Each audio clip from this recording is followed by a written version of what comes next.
अस्सलामुअलैकुम दोस्तों और साथियों, उम्मीद है आप लोग खैरियत से होंगे। आज है 12 मार्च 2021 और दिन है जुमा का। तो आज की वीडियो का आगाज़ हम करते हैं इस तस्वीर से। ये मेरे दोस्त हैं, नाम इनका है डॉक्टर कामरान। ये अमेरिका में रहते हैं, मेरे क्लास फेलो हैं,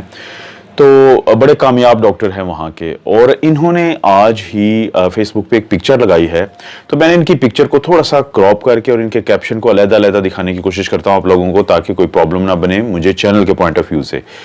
तो आप ये देखें, he is a very successful doctor, बहुत कामयाब डॉक्टर है माशाल्लाह। लेकिन इन्होंने एक वैक्सीन लगवाई है वहाँ पे। अगरचे अमेरिका में जो वैक्सीनेशन का अमल है उसको काफ़ी अरसा हो चुका है शुरू हुए को, लेकिन कामरान का ये कहना है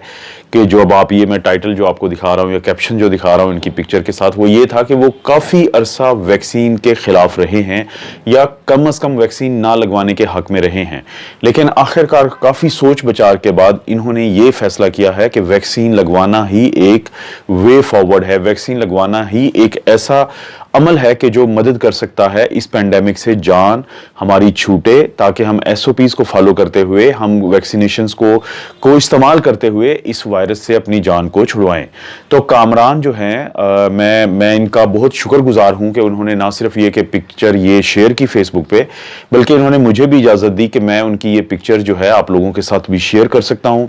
क्योंकि जब मैंने उनकी तस्वीर देखी तो मैंने बेसिकली इस पिक्चर को थोड़ा सा ब्लर किया था, लेकिन उनका ये कहना था कामरान का कि अगर आप चाहो तो आप इस्तेमाल कर सकते हो, ताकि लोगों को ये हो कि वो डॉक्टर्स भी, खास तौर पे अगर मैं डॉक्टर कामरान की बात करूं जिसको मैं बहुत अच्छा जानता हूं, वो बड़े अच्छे दोस्त हैं,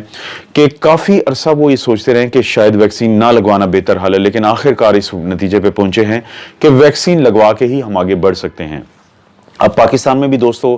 आपको पता है कि जो वैक्सीनेशंस का अमल है काफ़ी तेज़ी से जारी है, और सैकड़ों जो लोग हैं जिनकी उम्र 60 साल से ज़ायद है उनको भी पाकिस्तान में ये वैक्सीन लग चुकी है। गुज़िश्ता जो 24 घंटे हैं उसमें 2700 यानी 2700 जो हैं वो नए केसेस आए हैं, और बदकिस्मती से 54 अमवात हुई हैं। और ये जो पूरा साइकिल है इसको ब्रेक करने का जो एक हमारे पास एक ज़रिया है एसओपीज़ को फॉलो करने के अलावा, वो है वैक्सीनेशंस का। क्योंकि अगर आप पाकिस्तान की कर्व पे भी गौर करें तो ये कर्व नीचे जाने के बाद एक दफ़ा फिर ऊपर आ रही है, और केसेस जो हैं वो एक दफ़ा 2000 से नीचे गए थे पर डे, लेकिन अब फिर वो 2000 से ज़्यादा हो गए हैं। और कल ऑफिशियली जो पंजाब की जो हेल्थ मिनिस्टर हैं डॉक्टर यास्मीन राशिद, उन्होंने एक प्रेस कॉन्फ्रेंस के दौरान इस चीज़ को कन्फर्म किया है कि पंजाब में ये जो स्पाइक्स हैं, तो मुख्तलिफ जो इलाके हैं उसमें जो बरतानवी स्ट्रेन है B.1.1.7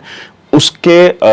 वो डिटेक्ट हो रही है। अब ये जो बरतानवी स्ट्रेन है ये इसकी ट्रांसमिशन बहुत ज़्यादा है, ये बहुत तेज़ी से एक से दूसरे शख्स में फैलती है। अगरचे डायरेक्टली जो इसकी वजह से मौत होती हैं वो इतनी ज़्यादा नहीं है, लेकिन जब एक वक्त में ज़्यादा लोगों को ये इन्फेक्शन देती है या मुतासर करती है, और वो लोग जब हॉस्पिटल्स में लाए जाते हैं तो हॉस्पिटल्स के इंफ्रास्ट्रक्चर पे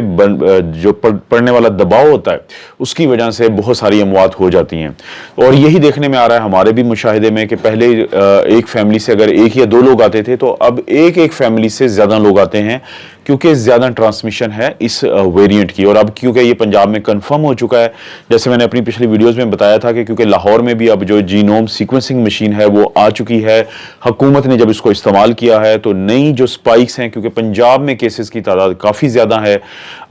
बाकी जो एरियाज़ है उनके कंपैरिजन में, तो अब इन्होंने कंफर्म किया पंजाब की गवर्नमेंट ने, जो जाहिर है कि उनकी रिप्रेजेंटेटिव हैं डॉक्टर यास्मीन राशिद, के जो यूके वेरिएंट है वो एक वजह बन रहा है पाकिस्तान में, पंजाब में खसूसी तौर पे केसेस के बढ़ने की। ये जो दोस्तों वीडियो है इसमें एक स्टडी का मैंने जिक्र करना है कि एक एनेस्थीसिया का एक जनरल है, बेहोशी की का जो डिपार्टमेंट होता है या स्पेशलिटी होती है, उसका एक मैगजीन है, तो उसमें ये 9 मार्च को स्टडी शाया हुई है। और ये वो स्टडी है जो जवाब देती है उस सवाल का जो अक्सर लोग हमसे पूछते भी हैं कि अगर किसी को कोविड पॉजिटिव आ गया है और उसको सर्जरी की भी ज़रूरत है, तो क्या सर्जरी फौरी करवा लेनी चाहिए या फिर इसको डिले करना चाहिए, कि इस वजह से कि क्योंकि कोविड जो पॉजिटिव होता है लोगों में, कि उसकी वजह से कोई कॉम्प्लिकेशन आ सकती है सर्जरी के बाद। तो दोस्तों अब इसका एक पढ़ा लिखा जवाब हमें मिला है एक स्टडी की शक्ल में, जो कि एक बहुत बड़ी स्टडी है। लेकिन उससे पहले मैं आप लोगों को एक चीज़ की वजाहत कर दूं कि 2 किस्म की सर्जरीज होती हैं, ऑपरेशन 2 किस्म के होते हैं। एक होते हैं कि जो इलेक्टिव सर्जरीज के जिनके लिए आपके पास ऑप्शन होता है कि आप उनको डिले कर सकते हैं, उनमें ताखीर कर सकते हैं। लेकिन कुछ सर्जरीज होती हैं जिनको हम कहते हैं इमरजेंसी सर्जरीज, जैसे किसी को जो अपेंडिसाइटिस होता है या खुदा ना खास्ता किसी का कोई एक्सीडेंट्स हुआ है, तो इन सर्जरीज को डिले करना मुमकिन नहीं होता। तो देखा यह गया है कि अगर वो सर्जरीज जो इमरजेंसी में जिनकी जरूरत पड़ जाए, तो पिछले दिनों 3000 केसेस को, वो केसेस जिनमें कोविड पॉजिटिव था, और उनमें 44% जो हैं वो इमरजेंसी सर्जरीज थी, और 33% वो लोग थे जिनको कोविड नेगेटिव था लेकिन उनको भी इमरजेंसी सर्जरी की जरूरत थी। तो कोविड पॉजिटिव जो लोग थे उनमें अगर इमरजेंसी सर्जरी की जरूरत पड़ती है तो 3 से 4 गुना ज्यादा अमवात होने का डर होता है। तो ये तो पहली कैटेगरी है स्टडी की। लेकिन जो सबसे अहम बात है कि जो स्टडी की गई, ये की गई 1,40,213 पेशेंट्स में, और एक जो इसमें पूरे इन्वेस्टिगेटर्स या जो डॉक्टर्स जिन्होंने रिसर्च की वो थे 15,000। जो ममालिक की तादाद थी जिन कंट्रीज में हुआ वो थे 116, और जो हॉस्पिटल्स की तादाद थी जहां पे ये स्टडी की गई है तो 1674। अक्टूबर 2020 में होने वाली हर जो सर्जरी थी उसको मुआयना किया गया, उसको देखा गया। तो एक बहुत बड़ा एक पता चला, एक फाइंडिंग हमें मिली है कि अगर किसी को कोविड पॉजिटिव हो, क्योंकि अक्सर ये वो लोग थे कि जिनको सिम्टम तो नहीं थी लेकिन उनको एक्सीडेंटली जो है या इंसिडेंटली जो है वो पता चल गया कि इनको कोविड पॉजिटिव है जब हॉस्पिटल में दाखिल हुए ये सर्जरी के लिए, और वहां पे इनका टेस्ट हुआ। या तो ऐसे पता चला या उस वक्त तक इनकी अलामात खत्म हो चुकी थी, तो कि जब इनकी सर्जरी की जरूरत हुई इनको, तो देखा यह गया कि अगर कोविड पॉजिटिव होने के 7 हफ्ते के अंदर अंदर सर्जरी की जाए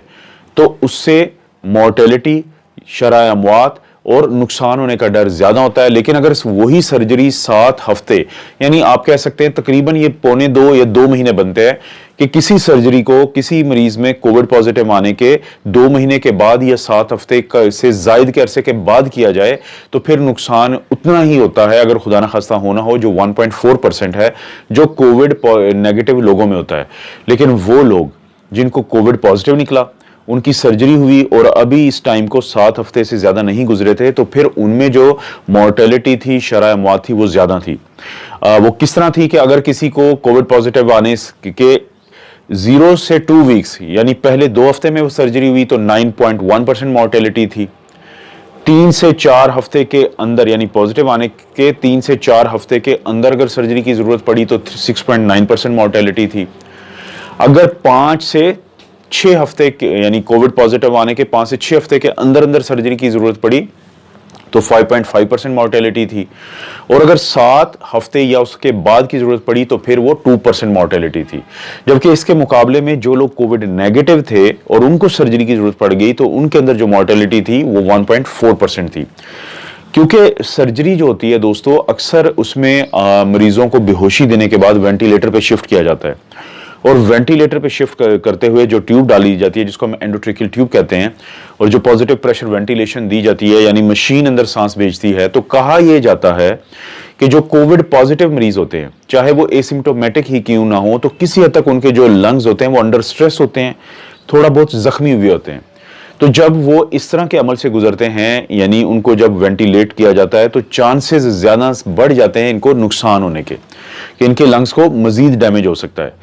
इसीलिए जो साइंटिस्ट की रिसर्च थी या साइंटिस्ट का मुशाहिदा था, क्योंकि ये एक प्रोस्पेक्टिव स्टडी थी, एक मल्टी सेंटर स्टडी थी, ये एक इंटरनेशनल स्टडी थी, तो उनका ये मुशाहिदा था कि इन लोगों में जिनको कोविड पॉजिटिव था और विद इन 7 वीक्स उनकी सर्जरी की जरूरत पड़ी, उनको निमोनिया के ज्यादा चांसेस थे, उनको ARDS जो एक्यूट रेस्पिरेटरी डिस्ट्रेस सिंड्रोम है उसके ज्यादा चांसेस थे, और बाकी रीवेंटिलेशन यानी वेंट से ये ऑफ हुए और दोबारा फिर वेंटिलेटर पे चले गए तो इसके ज्यादा चांसेस ज्यादा बढ़ गए।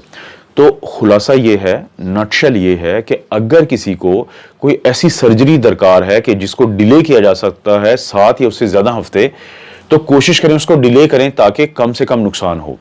लेकिन अगर खुदा ना खास्ता किसी को इमरजेंसी सर्जरी की जरूरत पड़ जाती है तो फिर कहना मुश्किल है कि उसको डिले कर सकते हैं या नहीं, फिर ये आपके सर्जन ने फैसला करना है। क्योंकि बहुत सारी सर्जरीज होती हैं जिनको डिले करने का नुकसान है कि खुदा ना खास्ता किसी को अगर अपेंडिसाइटिस हो जाता है और अगर उस अपेंडिसाइटिस को आप डिले करने की तरफ जाएंगे तो वो तो मरीज के लिए जानलेवा हो सकता है। तो दोस्तों ये अहम स्टडी है, इसका जो लिंक है मैं डिस्क्रिप्शन में दे दूंगा आप दोस्तों को, आप चाहें तो उसको पढ़ सकते हैं ताकि आपके नॉलेज में मजीद इजाफा हो। और इस तरह की कोई और भी अपडेट हुई, कोई अच्छी स्टडी हुई, मैं आप लोगों से ज़रूर शेयर करूंगा। इस दौरान आप कोशिश करें SOPs को फॉलो करें, मुमकिन हो तो वैक्सीनेशन अपने लिए और अपने प्यारों के लिए आप लगवाएं। और आप अपना और अपनी फैमिली का ख्याल रखें। अल्लाह ताला आपको और आपकी फैमिली को हर किस्म की बुराई, बीमारी और आजमाइश से महफूज रखे।